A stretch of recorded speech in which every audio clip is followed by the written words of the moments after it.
ও পর্দার আড়ালের মা বোনেরা, আপনাকে চিনে আমার জীবনে কত ঝড় বইয়া গেছে। আমি 1 তারিখে মাহফিলে গেলাম রাজশাহী, 2 তারিখে বগুড়া, 3 তারিখে সিলেটে, 4 তারিখে যশোরে মাহফিল করতে যাইয়া লাইট হইয়া গেলে। বাড়ি যাইতে যাইতে রাত 3টা বাজে গেছে। বাড়ির দরজা দিয়ে টোক্কা দিমু এই কালে মনে পড়িয়া গেছে আমার বউরাই জন্মদিন হারে ঘুরাইতে নেওয়ার কথা মেলায়, আরে খাওয়ার কথা ফুচকা আর সুমনের চিকেন ফেরাইয়া তো হয় নাই। আরে কত সুন্দর চোখ দিয়ে পানি পড়ে।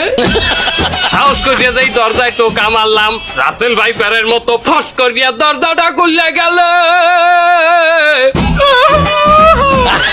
সামনে যাইয়া দেই বেলা জুবরা আর ঠোঁটে লাল লিপস্টিক মাহাইয়া, হাতে পিছা লইয়া দেওর নান খারাইয়া রইছে আমার বউ।